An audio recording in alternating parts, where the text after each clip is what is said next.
como todos los miércoles, responsable de prensa, propaganda y comunicaciones de la Central Obrera PIT-CNT, Fernando Manso Gambera, hombre de AEU, aquí en Andares. Buenas tardes, Fernando Manso Gambera, buenas tardes. Buenas tardes, saludos para ahí, para todos ustedes. El abrazo a la distancia a todos los que nos ven y nos siguen en donde quiera que estén, en cualquier parte del mundo. Y tengan mucho frío como estamos acá o tengan mucho calor como está pasando en algún otro lado, ¿no? Sí, dos cosas te arrancar, porque yo te iba a preguntar de dónde va la columna hoy, ya se me ocurrieron dos cosas para preguntarte. Punto número uno, ya que venís de ahí, ¿cómo está la situación de AEU? Anoche estuve viendo a la presidenta, de mañana fue que la vi. Presidenta del sector financiero oficial. Del sector financiero oficial. ¿Cómo viene el tema de la situación con el banco hipotecario y la caja bancaria y todo demás? En resumir lo que se pueda. Y luego, ¿cómo está la situación de los tres gremios que se unificaron hoy en hacer una conferencia de prensa? ANCAP, UTE y OCE. FOSE, debí decir. Y bueno. ¿Y cómo está el resto de los trabajadores? Andamos sintonizados porque yo me había hecho un apuntecito acá y los primeros dos temas que me había notado eran exactamente eso. Por un lado, un problema de generacional.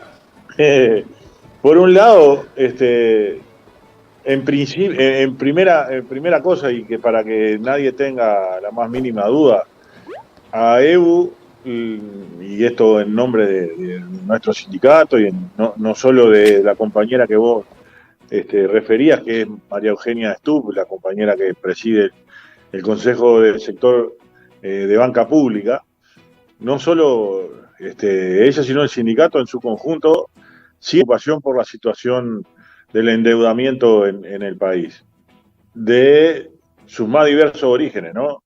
Tanto en el consumo como la situación de las deudas a nivel de la adquisición de vivienda propia y demás.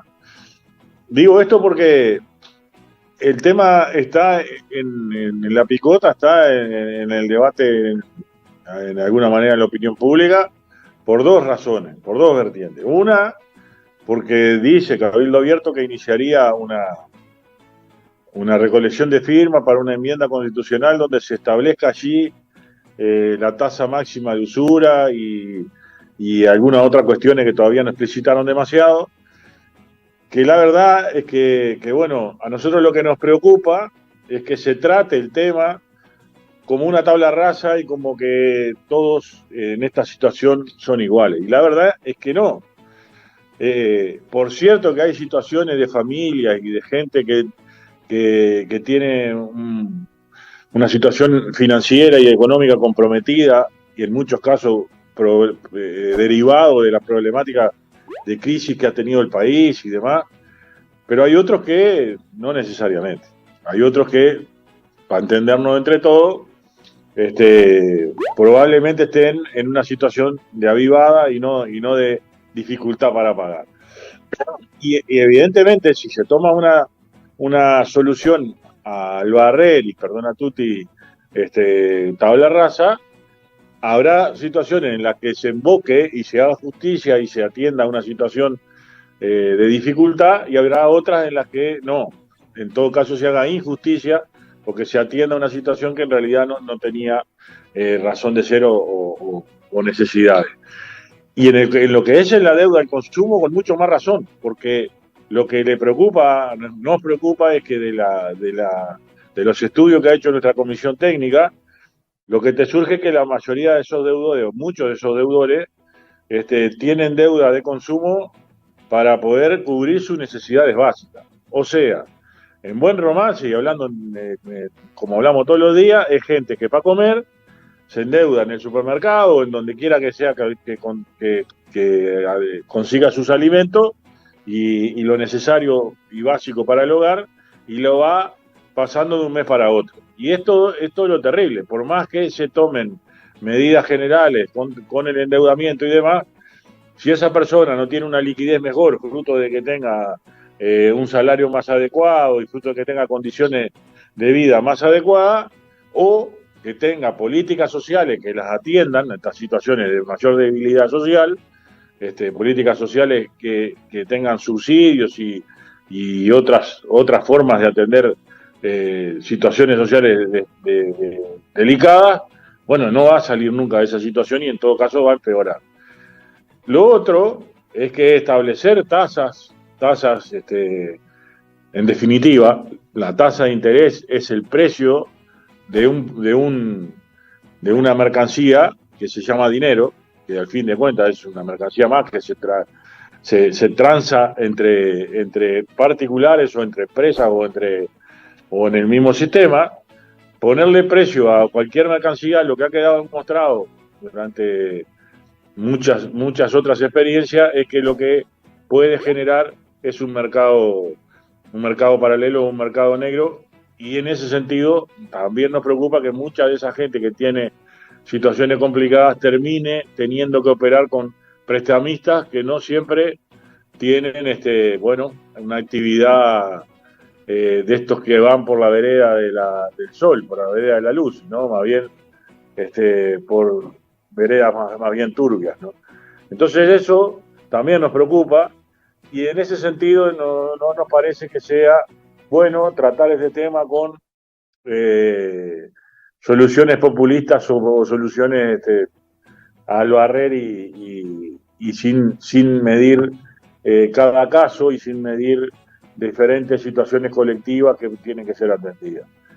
Más o menos lo mismo pasa con los deudores hipotecarios y con este tema de la fusión del Banco Hipotecario con el Banco República. En realidad, están fusionando dos bancos que pertenecen a los 3 millones de uruguayos con una ley que tiene un par de carillas, más de eso no tiene, ni siquiera tiene exposición de motivos. Y es nada más que para entreverar la situación y los parlamentarios promotores me da toda la impresión de que lo que quieren hacer es enredar una solución para los deudores entreverado con una fusión entre dos entes del Estado que necesitan mayorías especiales y de esa manera, si no se alcanzan las mayorías especiales para una cosa, no se aborda la solución para los deudores y la culpa la tienen quienes no dieron esa mayoría especial. Y en realidad pasa a ser otra más de las tantas anuncios y de los tantos bombas de humo que este gobierno y sus legisladores suelen tirar para decir que están siendo atentos con un tema cuando en realidad no están dando ninguna solución, que la podrían dar a través de sus directores en el Banco Hipotecario y con instrucciones precisas del Ministerio de Economía y de la Oficina de Planeamiento diciendo, señores, no es necesario legislar, cada persona que se presente se estudiará su deuda con respecto a el inmueble que es la garantía de esa deuda, con respecto a los ingresos de esa familia que tiene esa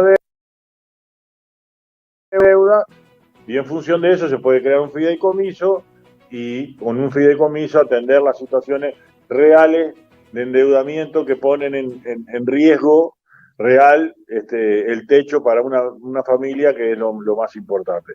Y dejarse de anuncios grandilocuentes y de leyes grandilocuentes que en realidad no aportan una solución real para quienes necesitan realmente esa solución. Bueno, lamentablemente es un ejemplo más de estas cosas, de estas soluciones que se anuncian y que son sería parte de esa sumatoria, ¿no?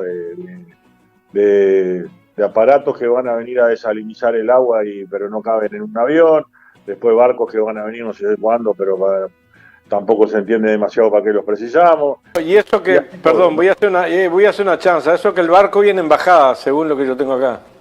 Sí, igual demora. Eso es lo que creen, que la Tierra es plana, bro. Sí, bueno, yo tengo acá un plano grandote. Pero creo que no, que hay bastante escrito al respecto de que la Tierra no es plana, pero bueno, si viene en bajada, viene recontra lento, porque no logra pasar de la subidita ahí en Brasil. Pero bueno, así son las cosas en el Uruguay y en este Uruguay de hoy. Y en definitiva... Un paréntesis, encontraron más rápido agua en el Clínica para abastecer Sí. el hospital de clínica que la desalinizadora. Sí, sí, sí, pero que además se supone que estamos arriba de una cantidad de agua, ¿no? No debería ser tan transversal que de alguna manera los, lo- los, los une, es la no renovación de las vacantes, o lo que es lo mismo, la no provisión de los recursos humanos y del personal necesario para que esas empresas tengan, bueno, un desempeño de acuerdo al servicio que los uruguayos necesitan, y que de acuerdo al servicio que pagan los uruguayos.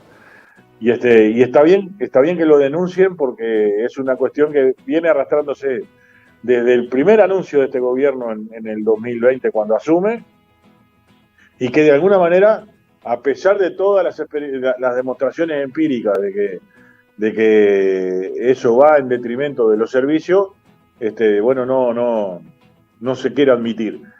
Y el Brou es también un ejemplo de esa situación, en donde tiene una cantidad de dependencias que los pocos empleados que le va quedando van a ir llegando en breve, en el correr de estos pocos años, a los años de edad para retirarse, y no hay personal de relevo que siga y que mantenga y sostenga los servicios del banco en las localidades donde está ubicado.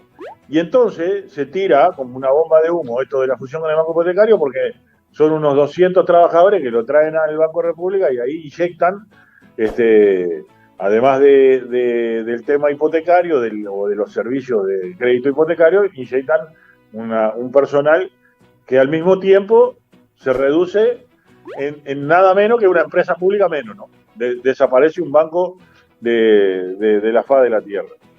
Y te diría, a los tres entes que estábamos hablando y que tienen reales problemas de funcionamiento por la falta de provisión de sus vacantes, yo sumaría a Antel y a las denuncias de Sutel también, de falta de personal, pero además con esta noticia que salió en estos días, de que casualmente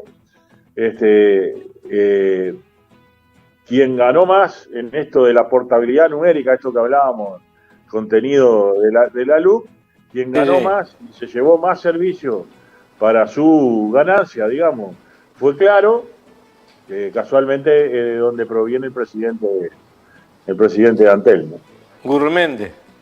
Gurmen. Entonces, es hora de empezar a sacar conclusiones, ¿no? Ya la pandemia pasó, tenemos que afrontar este déficit hídrico con lo que hemos apelado el campo popular durante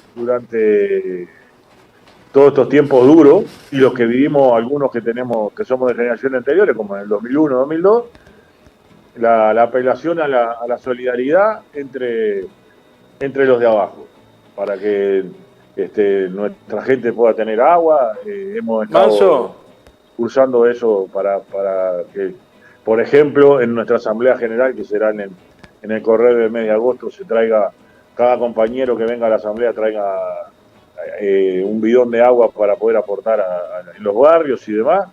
Bueno, pero en algún momento tenemos que empezar a sacar conclusiones de cómo ha venido transcurriendo todo este periodo y el contexto político que ha venido dejando este gobierno en Uruguay. Y Manso, empezar a revertir, ¿no? una pregunta sobre este tema como dirigente sindical que tú eres.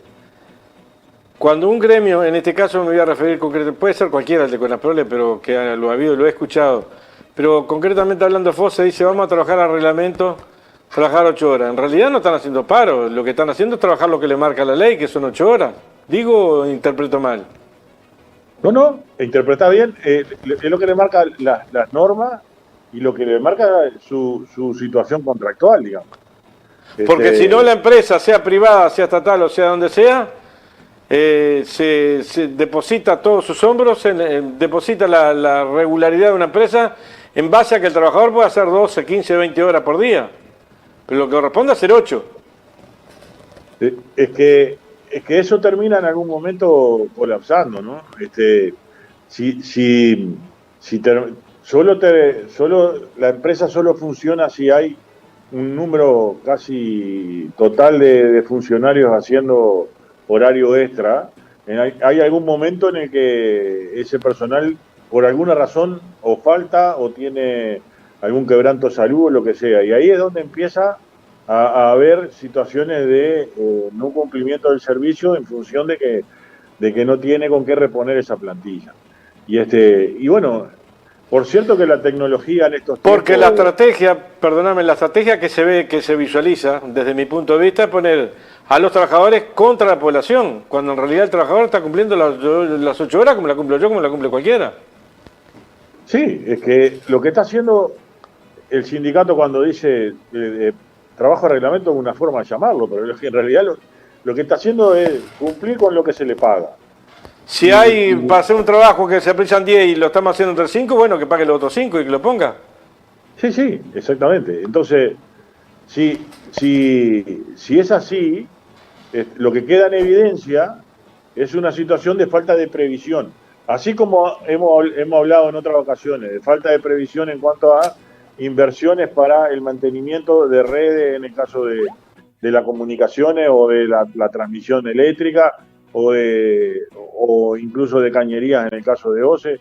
Falta de inversión es una falta de previsión, pero la falta de reposición del personal en generaciones que se van transmitiendo los saberes uno a otro, es una falta de previsión también terrible para cualquier empresa. Y máxime si se trata de una empresa pública que es la empresa de todos nosotros los accionistas. Entonces, ya lo vivimos esto, ya hubo una experiencia muy, muy, muy mala en la década de los 90 cuando se prohibió el ingreso de funcionarios públicos, cuando en realidad después se ingresaban por la ventana. En esa época hay historias, muchas, ¿no? Terribles, pero la cuestión es, se genera todo un bolsón, todo un agujero de falta de transmisión entre generaciones que se dio, ya se vivió y que lo hemos experimentado en la práctica.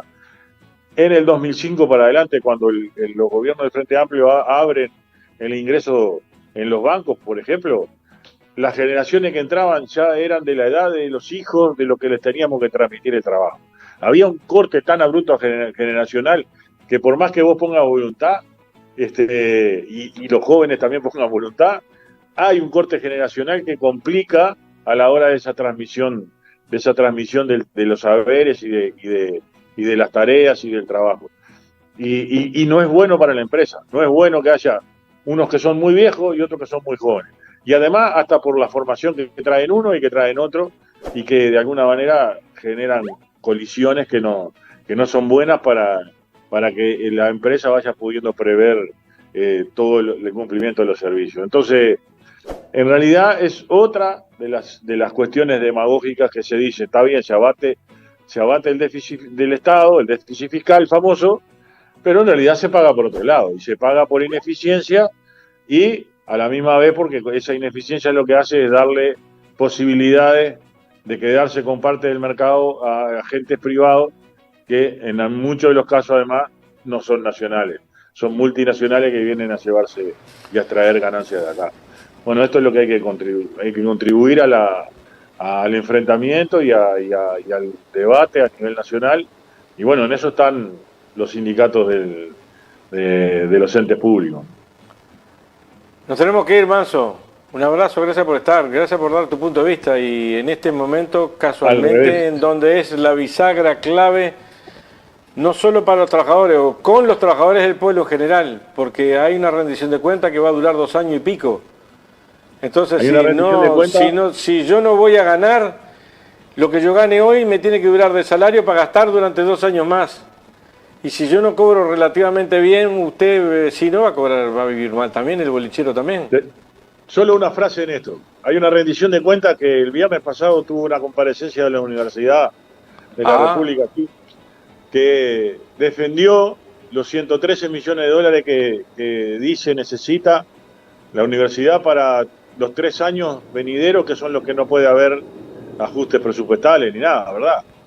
Bueno, mucho más que eso es lo que van a ganar la SAFAP, propiedad del sistema financiero internacional, por la reforma jubilatoria que se acaba de votar. Que la gente compare. Nos vemos. Un abrazo. Abrazo grande, saludo a la barra y nos vemos. Gracias a ustedes por darnos esta oportunidad.